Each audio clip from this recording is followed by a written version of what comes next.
Hello guys, welcome my new blog.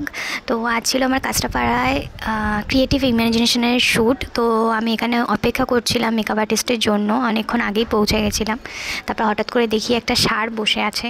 কেন বসে আছে, কেমন ভয় লাগছিল, বাট দেখতে ভালো লাগছিলো। তারপরে বুঝলাম ও আচ্ছা আচ্ছা ট্রেনে উঠবে।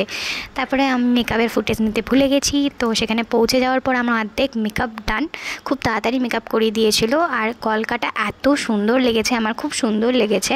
আর সবথেকে যেটা ভালো লেগেছে, এই মেকআপ আর্টিস্ট আমাকে বলছে যে আমি হেয়ারের সেরকম কাজ পারি না, আমি একদম নর্মালি হেয়ারের কাজ করব। অনেকে এরকম আছে যে না পারলেও চুলটা নিয়ে ব্যাক কমিং এমন করে চুলের অবস্থা খারাপ করে দেয়। যাই হোক, মেকআপ আর্টিস্ট ভীষণ ভালো। এরকম যদি সবাই বোঝে তাহলে আর মডেলদের কোনো দুঃখ থাকে না। যাই হোক, এখানে সব রেডি হচ্ছে ফর শ্যুটের জন্য। তো শ্যুট আজকে তাড়াতাড়ি প্যাক আপ হয়ে গেছে। তো আমি টুকটাক রিলস বানিয়ে নিলাম।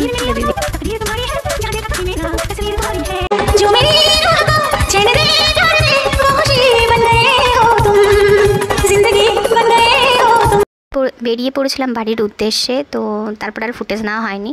তারপরে আমার বর বললো চলো একটু ঘুরে আসি। তো ঘুরতে বেরিয়েছিলাম, বেশ ভালো লাগলো। হঠাৎ করে গিয়ে দেখলাম এলাহি ব্যাপার স্যাপারে এলাহি রেস্টুরেন্টে পৌঁছে গেলাম। সেখানে একটা কম্বো অর্ডার করেছিলাম আমরা, যেখানে 3 রকমের কাবাব ছিল, একটা ফিশ ফিঙ্গার ছিল, তারপরে থামস আপ ছিল, দেন বিরিয়ানি ছিল, অনেক কিছু কম্বো ছিল। তো আমরা এখানে বসে বসে, আমি একবার প্লেট দিচ্ছে, একবার সসের বাটি দিচ্ছে, তাই জন্য আমি বসে বসে মুখ ভেঙাচ্ছি যে কখন খেতে দেবে। যাই হোক, ফাইনালি খেতে দিয়েছিল।